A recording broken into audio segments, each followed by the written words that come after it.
Sobat Maestro, sesaat lagi kita akan bersama-sama mendengarkan Blog Airtime bersama GBI Glow Fellowship Center Cabang Bandung yang bertempat ibadah di Grand Pasundan Hotel Ruang Jayagiri dengan jam ibadah pukul 9 dan 11 yang dipimpin oleh Gembala Sidang Pendeta Gilbert Lumoindong dan Gembala Lokal Pendeta Glenn Latuheru. Selamat mendengarkan.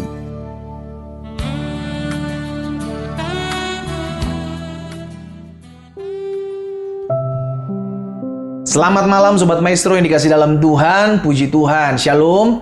Malam hari ini saya bersyukur boleh kembali mengudara, memberkati setiap Sobat Maestro dimanapun Sobat Maestro berada. Kerinduan saya satu, agar setiap kita tetap ada dalam pengharapan kepada Tuhan. Amin. Sehingga apapun yang terjadi dalam kehidupan kita, kalau kita tetap terus berharap, kalau kita tetap terus mencari Tuhan, kalau kita tetap terus setia, maka Alkitab katakan orang yang berharap kepada Tuhan tidak akan dipermalukan. Katakan amin. Sekalipun kita masih punya masalah, kita masih punya pergumulan, kita masih ada di tengah-tengah pandemik, tapi kita tetap percaya Tuhan Yesus hidup. Amin saudara. Karena ketika Tuhan Yesus hidup, maka kita percaya harusnya kita hidup untuk memuliakan nama Tuhan. Kalau Tuhan Yesus hidup, berarti pengharapan kita juga kepada Yesus tidak sia-sia. Dan pengharapan kita kepada Yesus itulah yang akan membuat kita tetap kuat, bertahan sampai dengan hari ini. Puji Tuhan, masih bersama saya Pendeta Glenn Latuheru yang selama 25 menit ke depan akan sharing kebenaran firman Tuhan buat setiap kita. Sehingga melalui firman Tuhan kita dikuatkan, melalui firman Tuhan kepada kita dinyatakan kebenaran, dan melalui firman Tuhan kita berjalan dalam terang kasih Tuhan. Mari saudara dikasih dalam Tuhan, kita berdoa, kita datang kepada Tuhan. Tuhan Yesus, terima kasih buat kasih setia Tuhan, buat anugerah Tuhan dalam kehidupan kami. Kami bersyukur karena hari ini kembali kami boleh dipercayakan mendengarkan firman Tuhan. Kami percaya bukan suatu kebetulan kami boleh mendengarkan siaran Blog Airtime malam hari ini. Ada rencana Tuhan, ada berkat Tuhan, ada pesan-pesan Tuhan yang malam hari ini secara khusus akan kami dengar. Karena itu Tuhan Yesus Allah Roh Kudus mampukan kami untuk kami mengerti akan setiap kebenaran, dan biarlah kebenaran ini yang memerdekakan hidup kami. Hamba berdoa Tuhan jamah setiap kami, sehingga ketika firman kami dengar malam hari ini, yang sakit dijamah dan disembuhkan Tuhan, dipulihkan, yang berbeban berat diberikan kelegaan, bahkan yang lemah dikuatkan, dan yang terikat dilepaskan, sebab firman Allah berkuasa. Sampaikan sesuatu bagi kami ya Roh Kudus, di dalam nama Tuhan Yesus kami berdoa. Haleluya. Amin, amin. Puji Tuhan. Sobat Maestro yang dikasih dalam Tuhan, malam hari ini satu kebenaran firman Tuhan saya mau sampaikan buat setiap kita, bahwa iman yang menghasilkan keberanian harus kita miliki, iya kan? Kita mengaku bahwa kita adalah orang-orang yang beriman, orang-orang yang percaya kepada Allah, tapi jangan di sisi lain kita percaya kepada Allah, tapi di sisi lain kita mulai khawatir, iya kan? Kita menghadapi hari-hari yang dipenuhi dengan pandemik, hari-hari justru malah kita dipenuhi dengan ketakutan juga, kebimbangan. Aduh, gimana ya? Besok-besok gimana ya? Apakah saya masih bisa kerja? Apakah saya masih bisa makan? Apakah bisnis saya, usaha saya, pekerjaan saya masih ada dalam keberkatan dan pemeliharaan Tuhan? Saudara, kita hidup karena iman. Sama-sama bilang sama saya hidup karena iman. Amin. Karena itu Rasul Paulus jelas mengatakan bahwa orang benar, orang percaya akan hidup oleh iman. Kita hidup bukan karena melihat, kita hidup karena percaya. Nah, ini akan kita pelajari. Kalau kita mengaku bahwa kita adalah orang-orang beriman, orang-orang yang percaya bukan karena melihat, seharusnya apapun yang terjadi dalam hidup kita, kita akan berkata dengan Yesus, aku cakap menanggung segala perkara. Dengan Yesus, aku akan keluar sebagai orang-orang yang menang. Itulah iman, ya kan? Sekalipun saya belum melihat doa-doa saya dijawab, sekalipun saya belum melihat karakter kelakuan suami saya diubahkan, dipulihkan, sekalipun saya belum melihat istri saya bertobat, sekalipun saya belum melihat ada perubahan dalam rumah tangga, ekonomi, keuangan saya, namun saya tetap percaya bagi Yesus tidak ada perkara yang mustahil. Itulah iman. Amin saudaraku.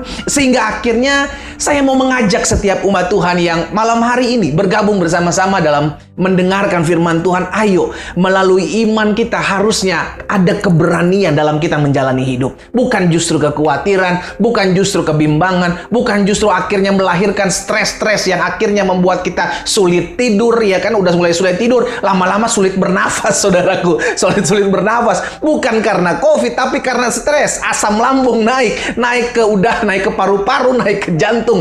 Akhirnya kita susah bernafas. Dibilang COVID, padahal stres. Nah, ini yang akan kita sharingkan malam hari ini. Kita akan belajar sama-sama, saudara dikasih dalam Tuhan, karena saya percaya di mana ada Roh Allah, di sana ada kemerdekaan. Amin. Kemerdekaan dari rasa takut, kemerdekaan dari rasa khawatir, kemerdekaan dari rasa bimbang, cemas, sehingga akhirnya dengan iman kita berani datang kepada Tuhan yang dan berkata bahwa Tuhan, aku percaya Engkau yang memelihara hidupku. Ibrani pasalnya yang ke-11 ayatnya yang ke-6. Alkitab katakan seperti ini dalam Ibrani pasal 11 ayat yang ke-6. Tetapi tanpa iman, perhatikan, tanpa iman tidak mungkin orang berkenan kepada Allah. Dengan kata lain, orang yang datang kepada Allah, orang yang menyembah Allah harus memakai iman. Iya kan? Maka dikatakan selanjutnya, sebab barang siapa berpaling kepada Allah, barang siapa datang kepada Allah, ia harus percaya bahwa Allah ada. Iya kan? Sekalipun tidak dapat melihat, namun saya percaya bahwa Allah ada. Ini dulu, saudara. Itu sebabnya kita hidup, sekalipun kita belum melihat pribadi Yesus dengan mata telanjang, namun kita percaya bahwa Yesus ada.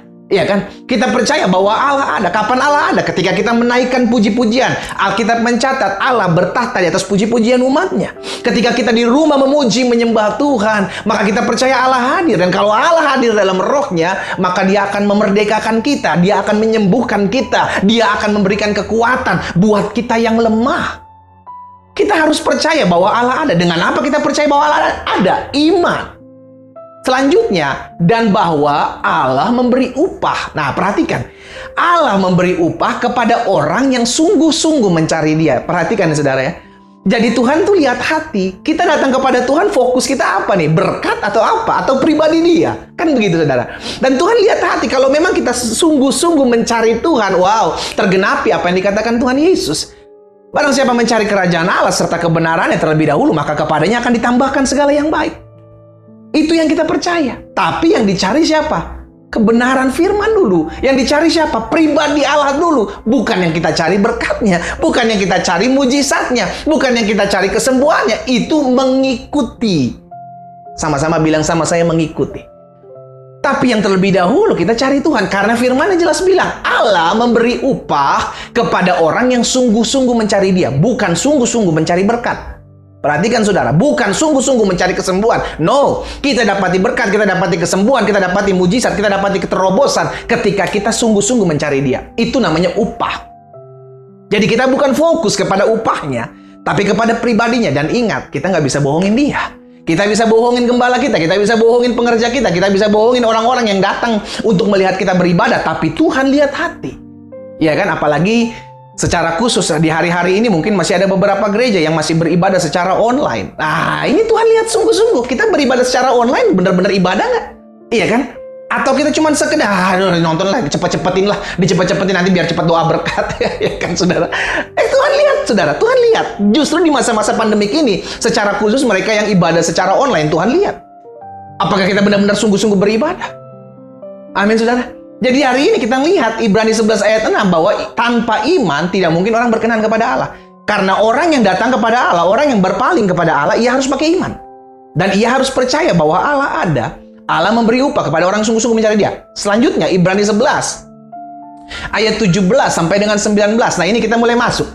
Karena iman, perhatikan, maka Abraham tatkala ia dicobai mempersembahkan Ishak, ia yang telah menerima janji itu rela mempersembahkan anaknya yang tunggal, walaupun kepadanya telah dikatakan, keturunan yang berasal dari Ishaklah yang akan disebut keturunanmu. Jadi, saudara yang dikasih dalam Tuhan, Abraham mendapat janji dari Tuhan bahwa keturunan yang dari Ishaklah yang akan menjadi keturunan-keturunanmu. Dan keturunanmu akan seperti apa? Alkitab katakan. Alkitab katakan keturunan Abraham akan seperti bintang di langit dan pasir di tepi laut.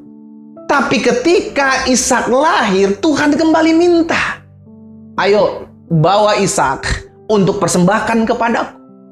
Abraham berani mengorbankan Ishak. Alkitab mencatat dia rela mempersembahkan anaknya yang tunggal ini. Saudaraku, walaupun Abraham tahu bahwa melalui Ishaklah Tuhan bilang akan disebut keturunan Abraham.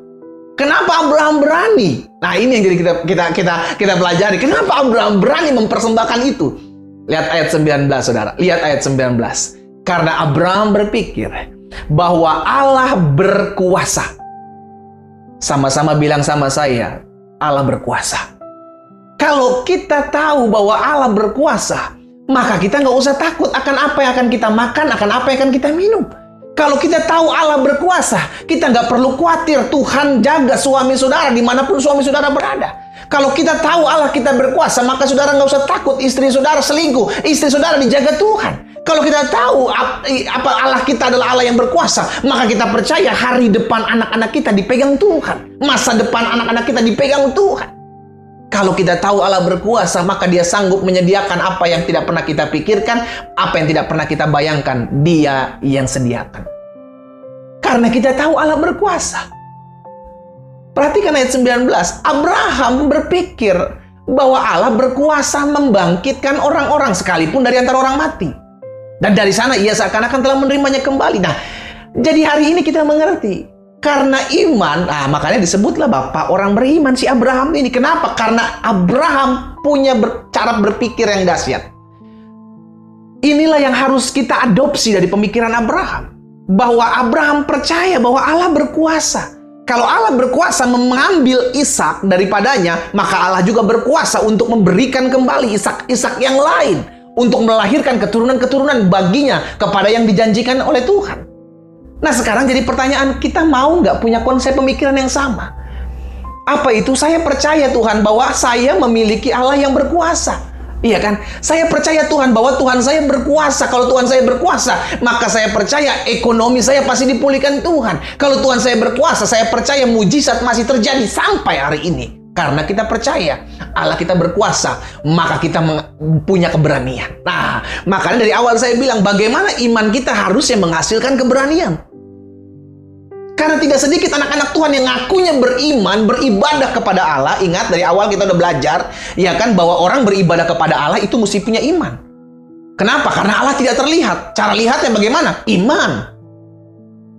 Nah, kalau di sisi lain dia bisa beribadah kepada Allah yang tidak terlihat, katanya pakai iman, tapi ketika diperhadapkan dengan masalah, pergumulan, tantangan, justru dia takut, khawatir, bimbang. Saya jadi curiga. Iman mana yang dipakai untuk datang menyembah Allah?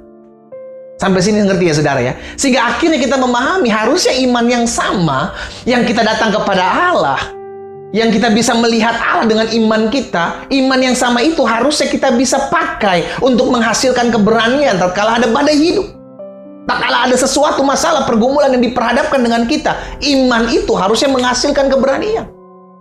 Nah, saya pelajari begini. Iman yang daripada Tuhan itu harusnya, iman yang kita miliki untuk menyembah Tuhan, maksud saya, harusnya bisa menghasilkan keberanian. Kapan? Ketika mulai disertai dengan melangkah dan bertindak. Iman akan menjadi iman yang mati kalau tidak ada actionnya. Iya kan? Makanya iman harus disertai dengan perbuatan. Dari perbuatan itulah orang bisa melihat siapa yang kita imani. Kalau kita melihat, kalau kita beriman, maka kita harus melangkah. Kalau kita beriman, maka kita harus bertindak. Akhirnya, iman itu akan menghasilkan keberanian ketika kita mulai melangkah dan bertindak.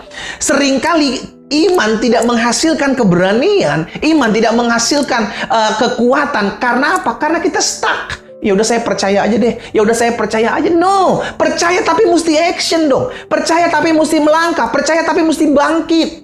Disitulah iman akan menghasilkan keberanian. Ketika kita mulai bangkit, iman menghasilkan kekuatan. Ketika kita mulai melangkah, iman menghasilkan keberanian. Amin, saudara. Nah, saya pelajari ada beberapa hal.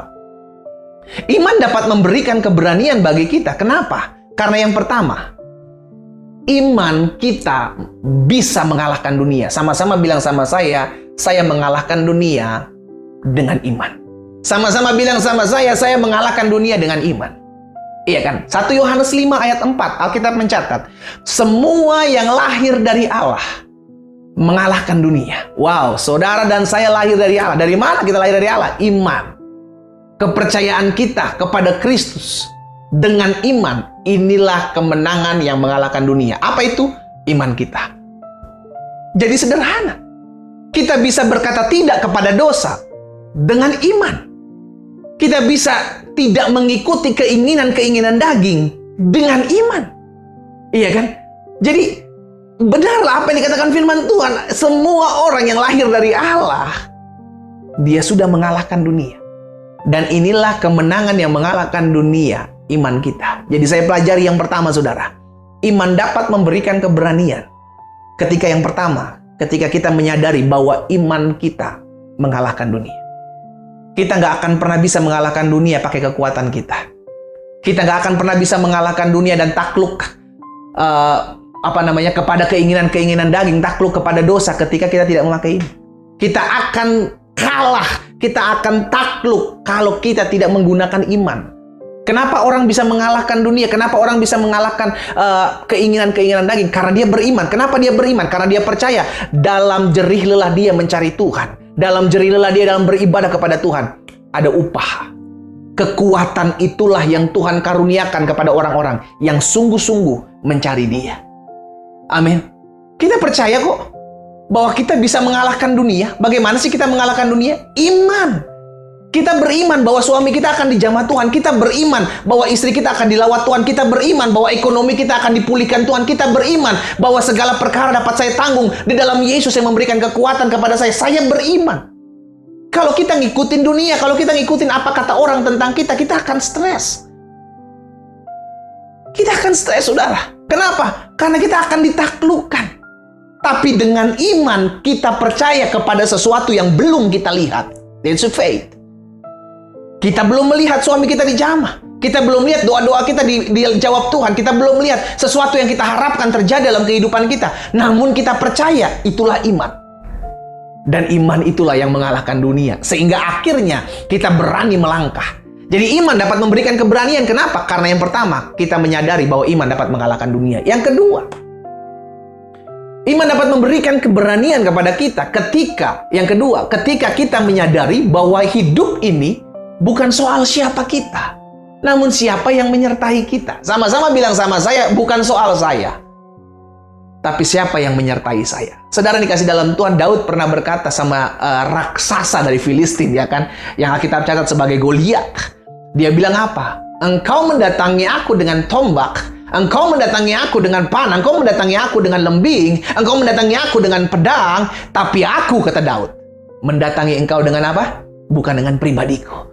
Aku mendatangi engkau bukan dengan kehebatan berperang aku, no. Aku mendatangi engkau dengan nama Tuhan semesta alam, Allah barisan Israel yang kau hina itu.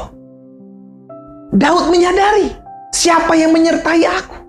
Aku kecil, Daud bilang, aku imut-imut. Alkitab catat Daud kemerah-merahan dibanding Goliat, raksasa yang memiliki persenjataan yang lengkap. Dan dia dari lahir sudah dilatih untuk berperang. Siapa Daud? Daud nggak memiliki skill, boro-boro skill. Alat perang aja dia nggak ada. Nggak ada, saudara. Tapi Daud mengerti. Hidup ini bukan soal saya. Peperangan ini bukan peperangan saya. Peperangan ini peperangan Tuhan. Saudara dikasih dalam Tuhan, ada banyak anak-anak Tuhan jatuh karena tidak menyadari siapa yang menyertai dia.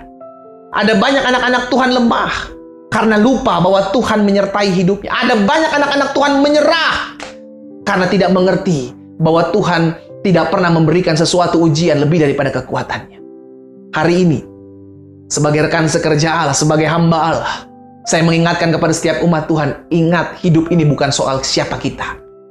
Kalau kita melihat diri kita, kita penuh dengan kekurangan. Kalau kita melihat diri kita, kita penuh dengan kelemahan. Kita penuh dengan ketidakberdayaan. Kita penuh dengan ketidaksanggupan. Namun hidup ini bukan soal saya. Masalah ini bukan soal saya, tapi siapa yang menyertai saya. Amin, saudara. Amin, saudara. Hari ini, apapun yang kau hadapi, ingat, Tuhan tidak pernah meninggalkan engkau. Janjinya jelas, aku sekali-kali tidak pernah meninggalkan engkau. Aku sekali-kali tidak pernah membiarkan engkau. Kuatkan dan teguhkanlah hatimu. Kalau hari-hari ini engkau sudah mulai menyerah, hari-hari ini engkau sudah mulai mengangkat tanganmu dan berkata, Tuhan, aku udah capek dengan kelakuan suamiku, aku udah capek dengan kelakuan istriku, aku nyerah dengan rumah tanggaku, aku nyerah dengan anakku, aku nyerah dengan mertuaku. Hari ini sebagai hamba Allah saya ingatkan, kuatkan dirimu, karena Tuhan belum selesai dengan masalahmu. Kalau Tuhan belum selesai dengan masalahmu, maka kita tidak boleh selesai dengan masalah kita. Kenapa? Hidup ini bukan soal saya. Peperangan ini bukan peperangan saya. Peperangan ini adalah peperangan Tuhan. Hidup ini soal siapa yang menyertai saya. Amin, saudara. Jadi yang kedua saya pelajari bagaimana iman bisa menghasilkan keberanian. Ketika kita menyadari bahwa hidup ini bukan soal siapa saya, namun siapa yang menyertai saya. Kalau hidup ini hanya bicara tentang siapa saya, maka saya penuh dengan kekurangan. Kalau hidup ini hanya bicara tentang siapa saya, maka saya penuh dengan kelemahan dan keterbatasan dalam menghadapi masalah. Sehingga akhirnya gampang sekali anak-anak Tuhan lemah. Gampang sekali anak Tuhan pergi, meninggalkan Tuhan. Gampang sekali anak-anak Tuhan pada akhirnya menyerah. Karena apa? Karena lupa menyadari bahwa Tuhan tidak pernah meninggalkan kita. Amin, saudara. Dan yang ketiga, yang terakhir, bagaimana iman dapat memberikan kekuatan, keberanian bagi setiap kita. Ketika kita mulai membuang setiap keraguan-raguan dan kebimbangan yang ada dalam hati dan pikiran kita. Seringkali iblis mendakwa kita, seringkali iblis menaruh kebimbangan, sedikit kebimbangan itu menghamiri banyak dari iman saudara. Akhirnya kita mulai apa? Mulai ragu, mulai bimbang, mulai khawatir. Alkitab mencatat orang yang khawatir tidak dapat melangkah barang selangkah saja. Amin, saudara. Kita mulai bimbang, kita mulai ragu. Aduh, kira-kira Tuhan masih mau tolong saya nggak ya? Aduh, kira-kira Tuhan masih mau buka jalan nggak ya? Beberapa hari ke depan saya harus menyelesaikan pembayaran cicilan rumah. Saya harus membayarkan cicilan anak-anak sekolah. Aduh, Tuhan tolong, saya udah nggak tahu dari mana lagi. Saudara dikasih dalam Tuhan, saya mau ingatkan. Tuhan bisa buka jalanmu sepersekian menit ketika time limit itu akan terjadi. Jadi selama itu belum waktunya, ingat saudara, jangan pernah berhenti menyerah. Kasus Maria dan Marta. Ketika memberikan kabar kepada Tuhan Yesus bahwa Lazarus sakit. Menurut Maria dan Marta, Yesus baiknya datang pada saat Lazarus sakit. Sehingga ketika Lazarus sudah meninggal dan dikubur, Yesus baru datang. Menurut ukuran Maria dan Marta, Yesus, engkau terlambat. Tapi Yesus bilang, no, aku tidak pernah terlambat. Itu yang sering terjadi dalam kehidupan kita. Menurut kita, Tuhan terlambat menolong kita. Menurut kita, Tuhan telat membela hidup kita. Tapi saya mau pastikan, hari ini Tuhan tidak pernah terlambat membuat pertolongan, membuat mujizat dalam hidup saudara dan saya. Saya mau ingatkan malam hari ini, Tuhan tepat waktu. Dia tidak pernah terlalu cepat. Dia tidak pernah terlambat dalam menjawab doa-doa saudara, dalam membuat mujizat. Yang Tuhan cari sekarang adalah, adakah iman kutemukan? Amin, saudara. Jadi mulai hari ini, kalau engkau masih memiliki keraguan-raguan terhadap janji Tuhan, kalau engkau masih memiliki kebimbangan, apakah Tuhan mau memulihkan engkau? Apakah Tuhan masih mau menyembuhkan saya? Apakah Tuhan masih mau memulihkan ekonomi rumah tangga, keuangan saya? Saya mau pastikan dia mau dan dia peduli dalam hidup. Kenapa? Karena janji firman-Nya jelas. Serahkanlah segala kekhawatiranmu kepadanya, sebab dia Allahmu, Allahku. Dia yang memelihara saudara dan saya. Wow, kalau kita tahu firman Tuhan, maka kita nggak ada keraguan-raguan. Kenapa? Karena kita hidup bukan berdasarkan janji manusia. Manusia bisa berjanji hari ini, besok dia mengingkari. Tapi Tuhan yang kita sembah dalam Yesus Kristus adalah ya dan amin. Di dalam dia hanya ada ya untuk setiap janji Allah. Karena itu saya mau pastikan, stop buang keraguan-raguanmu, stop buang kebimbanganmu. Kalau engkau mau melihat imanmu menghasilkan keberanian, apapun keraguan-raguanmu, apapun kebimbanganmu, mulai hari ini hardik dalam nama Yesus, itu bukan berasal dari Tuhan. Apa yang menyebabkan keraguan, apa yang menyebabkan kebimbangan, itu bukan berasal dari Tuhan. Mulai hari ini, tangking itu, buang itu dari pikiranmu, buang itu dari hatimu. Belajar untuk percaya janji Tuhan. Kenapa? Karena janji Tuhan murni, janji Tuhan ya dan amin. Malam hari ini 3 hal ini saya mau sampaikan buat setiap kita. Saya percaya bukan suatu kebenaran saudara bisa mendengarkan firman Tuhan malam hari ini. Dan jika itu yang sedang engkau doakan, jika itu yang engkau sedang impi-impikan, bahwa engkau merindukan, engkau imanmu menghasilkan kekuatan, imanmu menghasilkan kebenaran. Malam hari ini saya mau berdoa buat saudara. Taruh tangan kananmu di dada. Bapa, malam hari ini kami sudah mendengarkan firman. Ampuni kami kalau hari-hari ini kami mulai ragu. Ampuni kami kalau kami mulai bimbang. Ampuni kami kalau kami takut. Ampuni kami kalau kami lupa bahwa Tuhan tidak pernah meninggalkan kami. Ampuni kami Tuhan. Hari ini kami mendengarkan firman-Mu, kami dikuatkan, dan kami menaruh tangan kanan kami di dada sebagai langkah profetik Tuhan. Kami mau hidup kami dipulihkan. Kami mau iman kami menghasilkan keberanian. Sehingga apapun yang ada di hadapan kami mau hadapi karena kami tahu kami tidak pernah berjalan seorang diri. Tuhan Yesus, hamba berdoa menyerahkan setiap umat Tuhan, secara khusus mereka yang menaruh tangan kanan mereka di dada. Jamah ya Allah. Roh Kudus memulihkan setiap mereka. Roh Kudus melawat setiap mereka. Bangkitkan iman mereka kepadamu. Sehingga akhirnya mereka menghasilkan keberanian. Berani untuk percaya. Berani untuk melangkah. Berani untuk bertindak. Berani untuk menghasilkan hal-hal yang dahsyat untuk kemuliaan nama Tuhan. Di dalam nama Yesus. Materaikan firman-Mu dalam hati kami Tuhan. Apa yang Tuhan taruh dalam hati hamba sudah hamba sampaikan. Berkat firman-Mu ada dalam hidup kami. Hamba ucapkan juga berkat buat mereka yang sakit. Di dalam nama Yesus, firman Tuhan katakan, sampaikan firman, disembuhkan mereka, terjadi, tergenapi dalam hidup mereka. Dalam nama Yesus, yang sakit dan jamah Tuhan. Yang sakit sudah disembuhkan Tuhan. Yang sakit sudah dipulihkan Tuhan. Bilur-bilur darah Yesus Kristus tercurah dalam hidupmu. Dalam nama Yesus. Sampai juga berdoa buat Radio Maestro ini Tuhan. Pakai Tuhan, berkati Tuhan, urapi. Baik setiap owner yang ada, staff-staff yang ada, announcer secara khusus malam hari ini, Tuhan memberkati. Hidup mereka memuji dan memuliakan nama Tuhan. Pakai radio ini untuk menjadi berkat bagi banyak orang. Dalam nama Yesus. Hamba berdoa dan hamba ucapkan berkat. Haleluya. Amin, amin, amin.